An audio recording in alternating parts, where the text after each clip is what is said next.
Assalamualaikum warahmatullahi wabarakatuh. Perkenalkan, kami dari kelompok 1 yang berjudul tentang konsep perencanaan dan penganggaran sektor publik dengan dosen pengampu Ibu Sri Haji Japurba SKM MKM. Kami dari kelompok 1 yang beranggota adalah Muhammad Amrus Sidik, Syahla Satira Ulfa, Sri Nabilawati, Sabina Aulia, Dea Sunjaya, Julhani, dan Jamhari Rariska. Pengertian anggaran. Menurut Freeman 2003, anggaran adalah sebuah proses yang dilakukan oleh organisasi sektor publik untuk mengalokasikan sumber daya yang dimiliki kepada kebutuhan-kebutuhan yang tidak terbatas. Selanjutnya, ada anggaran dapat diartikan sebagai pernyataan mengenai estimasi kinerja yang hendak dicapai selama periode waktu tertentu dalam ukuran finansial. Selain itu, anggaran juga merupakan finansial yang menyatakan yang pertama, rencana-rencana organisasi untuk melayani masyarakat atau aktivitas lain yang dapat mengembangkan kapasitas organisasi dalam pelayanan. Yang kedua, estimasi besarnya biaya yang harus dikeluarkan dalam merealisasikan rencana tersebut. Yang ketiga, perkirakan sumber-sumber mana saja yang akan menghasilkan pemasukan serta beberapa besar pemasukan tersebut. Selanjutnya, pengertian anggaran merupakan salah satu bagian penting dalam proses pengendalian suatu organisasi, baik organisasi bisnis maupun sektor publik. Selanjutnya ada pengertian anggaran merupakan rencana keuangan yang menggambarkan kegiatan dan program yang akan dilaksanakan pada satu periode anggaran tertentu atau biasanya 1 tahun. Yang berikutnya adalah unsur-unsur anggaran. Unsur pembentuk dalam akuntansi anggaran ada 4. Yang pertama, perencanaan. Perencanaan adalah unsur pembentuk pertama yang akan menjadi penentu dalam akuntansi. Semua bagian dari kegiatan yang akan dilakukan harus dirinci dan disusun secara sistematis di dalam perencanaan dan harus dinyatakan dalam satuan moneter. Yang kedua adalah kegiatan perusahaan. Di dalam akuntansi anggaran, kegiatan perusahaan mencakup semua aktivitas perusahaan yang akan dilakukan oleh semua divisi perusahaan, di antaranya pemasaran, produksi, pembelian, administrasi, hingga divisi sumber daya manusia. Yang ketiga, unit satuan moneter. Akuntansi anggaran harus dinyatakan dalam satuan moneter sehingga mudah untuk dievaluasi dan juga mengukur kinerja kegiatan perusahaan. Satuan moneter ini disesuaikan dengan jenis kegiatannya, misalnya bahan mentah dinyatakan dalam kilogram, tenaga kerja dinyatakan dalam jam kerja per minggu, dan masih banyak lagi lainnya. Yang keempat adalah periode waktu. Akuntansi ini juga harus dinyatakan dalam periode waktu tertentu. Hal ini dimaksudkan agar ada batasan waktu yang jelas dan konsisten dari waktu ke waktu. Taksiran-taksiran yang dilakukan dalam akuntansi jenis ini ditentukan dalam satu periode yang telah ditentukan. Selanjutnya ada perencanaan anggaran. Di dalam perencanaan anggaran ini terbagi menjadi 2, yaitu pembangunan kesehatan dan program kesehatan. Di mana yang pertama ada perencanaan dan penganggaran pembangunan kesehatan, terbagi menjadi 7 langkah, yaitu yang pertama ada persiapan. Di dalam tahap persiapan ini, dibuat terlebih dahulu kerangka acuan, yaitu berupa suatu usulan kegiatan yang memberikan gambaran secara singkat terhadap rencana kegiatan yang akan dilakukan. Yang kedua, ada analisis situasi dan kecenderungan upaya kesehatan. Di dalam analisis situasi ini, diungkapkan perkembangan situasi dan kondisi atau masalah yang akan dipecahkan. Yang ketiga, terdapat analisis situasi dan kecenderungan lingkungan, di mana di dalam ini merupakan kegiatan sistematik dalam mendapatkan gambaran tentang apa yang akan dilakukan dan yang telah dilakukan. Kemudian, kenapa kegiatan itu perlu dilakukan, bagaimana proses pencapaian target, apa-apa saja faktor pendorong dan faktor penghambat dengan melihat faktor internal dan eksternal atau analisis SWOT. Kemudian berdasarkan data evidence base dan interaksi unsur lain atau hukum sosial, politik, dan lain-lain. Yang keempat itu ada perumusan dan pengkajian alternatif atau skenario, di mana di alternatif ini memuat alternatif apa saja yang mungkin dilakukan untuk mengatasi permasalahan tersebut. Yang kelima, ada penentuan strategis. Yang keenam, ada pengendalian pelaksanaan. Yang ketujuh, ada penilaian hasil pelaksanaan. Dan di tahap hasil pelaksanaan ini adalah kegiatan atau program meliputi penyusunan desain, proses penilaian, dan penyusunan laporan serta saran tidak lanjut.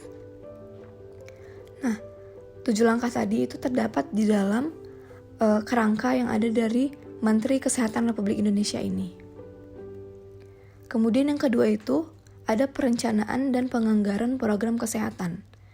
Yaitu terbagi menjadi 2, yaitu pendekatan sistem penganggaran dan jadwal perencanaan dan penganggaran. Baik, berikutnya ada jenis-jenis anggaran, di mana anggaran ini dapat dibagi menjadi beberapa jenis berdasarkan berbagai kriteria. Berikut merupakan jenis-jenis anggaran yang umum. Yang pertama itu ada berdasarkan periode waktu. Ini bisa seperti anggaran tahunan atau yang biasa disebut dengan annual budget.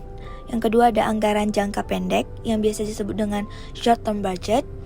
Yang kedua berdasarkan ruang lingkup, di mana bisa seperti anggaran operasional, bisa seperti anggaran modal. Yang ketiga ada berdasarkan sifat pengeluaran. Ini bisa seperti anggaran tetap, anggaran fleksibel. Yang keempat ada berdasarkan fungsi. Ini bisa seperti anggaran penjualan atau biasa disebut dengan sales budget. Yang ketiga ada anggaran produksi yang biasa disebut dengan production budget. Yang selanjutnya ada anggaran keuangan yang biasa disebut dengan financial budget. Yang kelima itu ada berdasarkan jenis belanja. Ini bisa seperti anggaran belanja modal, bisa juga seperti anggaran belanja operasional. Yang keenam ini ada berdasarkan penggunaan. Ini bisa seperti anggaran pemerintah dan anggaran bisnis. Sebenarnya setiap jenis anggaran ya memiliki tujuan dan kegunaan tertentu, dan penerapannya tergantung pada kebutuhan dan karakteristik tadi. Dan ini juga biasanya khusus dari entitas yang membuatnya. Baik, terima kasih. Selanjutnya ada materi mengenai alur perencanaan program dan penganggaran pemerintahan pusat dan daerah, di mana alur perencanaan program dan penganggaran pemerintahan pusat dan daerah ini bisa memiliki beberapa tahapan umum. Untuk pemerintahan pusat, ini tuh biasanya berproses dimulai dari penetapan kebijakan dan tujuan nasional, disusul dengan penyusunan rencana pembangunan jangka menengah dan tahunan. Ada beberapa tahapannya. Yang pertama, penetapan kebijakan. Nah, itu tuh merupakan membuat keputusan strategis untuk arah kebijakan yang ingin dicapai. Kemudian yang kedua, perencanaan, di mana rencana jangka panjang, misalnya rencana pembangunan jangka panjang atau RPJN, dan menengah seperti rencana pembangunan jangka menengah nasional RPJMN, kemudian disusun sebagai panduan pembangunan. Kemudian yang ketiga ada penyusunan anggaran. Berdasarkan rencana tersebut, pemerintahan menentukan alokasi anggaran untuk setiap program dan kegiatan. Keempat, penganggaran. Anggaran pemerintahan pusat kemudian dibuat berdasarkan rencana dan prioritas, termasuk alokasi dana untuk berbagai program dan kegiatan yang ada. Kemudian kelima, pelaksanaan. Dana dialokasikan dan program dilaksanakan sesuai dengan anggaran yang telah disetujui. Keenam, evaluasi dan pengawasan. Nah, hasil program dan penggunaan anggaran ini dievaluasi untuk memastikan pencapaian tujuan dan penggunaan dana yang efisien. Nah, proses-proses tadi itu juga berlaku pada pemerintahan daerah, namun tingkatnya itu akan berbeda sesuai dengan karakteristik, kebijakan, dan anggaran yang dimiliki oleh pemerintah daerah masing-masing. Nah, untuk proses perencanaan dan penganggaran di tingkat daerah juga melibatkan musyawarah antara pemerintah daerah dengan masyarakat setempat dalam menyusun rencana pembangunan jangka menengah daerah atau RPJMD dan anggaran pendapatan dan belanja daerah atau APBD. Nah, jadi untuk seluruh proses ini tuh penting untuk memastikan bahwa penggunaan anggaran dilakukan secara efisien, sesuai dengan prioritas, dan berkontribusi pada pembangunan serta pemenuhan kebutuhan masyarakat. Selanjutnya, pada pendekatan penyusunan anggaran. Reformasi dalam bidang pengelolaan keuangan negara sebagaimana amanat Undang-Undang Nomor 17 Tahun 2003 tentang keuangan negara, khususnya dalam sistem penganggaran telah banyak membawa perubahan yang sangat mendasar. Salah satunya adalah penerapan pendekatan penganggaran yang digunakan dalam penyusunannya berupa pendekatan penganggaran terpadu, kerangka pengeluaran jangka menengah, dan penganggaran berbasis kinerja. Di samping penerapan 3 pendekatan, anggaran belanja negara juga diwajibkan untuk dikelompokkan dalam 3 klasifikasi anggaran, yaitu klasifikasi fungsi, klasifikasi organisasi, dan klasifikasi ekonomis atau jenis belanja. Penerapan ketiga pendekatan dan klasifikasi tersebut di atas secara bersama dinyatakan dalam dokumen perencanaan dan penganggaran, yaitu Rencana Kerja dan Anggaran Kementerian Negara atau Lembaga RKAKL, dan dokumen pelaksanaan anggaran, yaitu Daftar Isian Pelaksanaan Anggaran atau DIPA. Banyak hal yang telah dilaksanakan dan dikembangkan dalam rangka reformasi yang dimulai sejak tahun anggaran 2005. Perubahan dan pengembangan sistem penganggaran tersebut sebagai hasil kajian dan evaluasi penerapan sistem penganggaran selama ini. Namun demikian, upaya yang telah dilakukan tersebut dirasakan belum sepenuhnya sesuai dengan amanat UU Nomor 17 Tahun 2003. Di samping itu, perkembangan bidang pengelolaan keuangan negara juga menuntut adanya pengembangan sistem penganggaran sesuai kondisi yang ada. Berkenan dengan penyusunan anggaran, mulai tahun 2011 ada perubahan mendasar dalam sistem penganggaran sebagai tanggapan atau respon atas beberapa kondisi. Yang pertama itu dari restruksi program dan kegiatan Kementerian Negara atau lembaga. Yang kedua, Undang-Undang Nomor 27 Tahun 2009 tentang Majelis Permusyawaratan Rakyat, Dewan Perwakilan Rakyat, Dewan Perwakilan Daerah, dan Dewan Perwakilan Rakyat Daerah. Selanjutnya saya akan memaparkan materi tentang konsep penyusunan anggaran tradisional, di mana sistem anggaran tradisional adalah suatu cara menyusun anggaran tidak didasarkan atas pemikiran dan analisa rangkaian kegiatan yang harus dilakukan untuk mencapai tujuan yang telah ditentukan. Adapun ciri-ciri dari sistem anggaran tradisional adalah: yang pertama, cara penyusunan anggaran berdasarkan pendekatan inkrementalis. Yang kedua, struktur dan susunan anggaran yang bersifat line item. Yang ketiga, cenderung sentralistis. Yang keempat, bersifat spesifikasi. Yang kelima, tahunan. Yang keenam, menggunakan prinsip anggaran bruto. Selanjutnya ada kelemahan dan kelebihan anggaran tradisional. Nah, kelebihan anggaran tradisional yaitu yang pertama, penyusunan relatif mudah. Yang kedua, tidak memerlukan pengetahuan yang terlalu tinggi untuk memahami program-program kegiatan baru.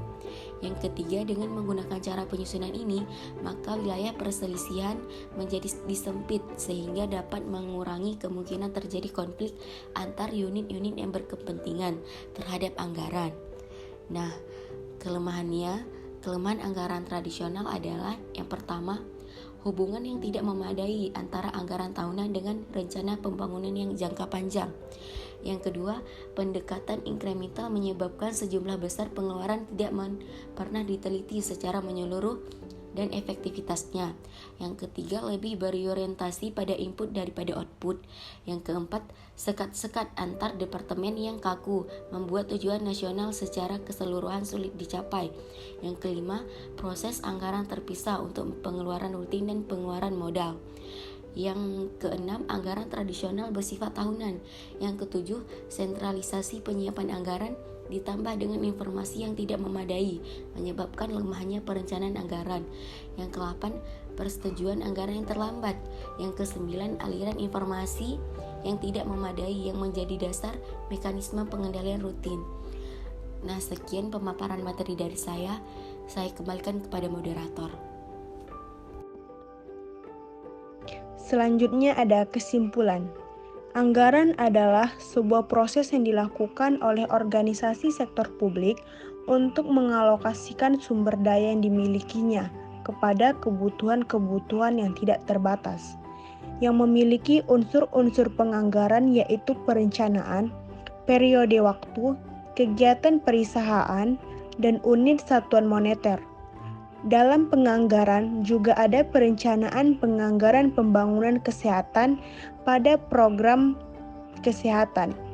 Juga terdapat jenis-jenis anggaran yang diklasifikasikan berdasarkan periode waktu, ruang lingkup, sikap pengeluaran, fungsi, jenis belanja, dan berdasarkan penggunaan.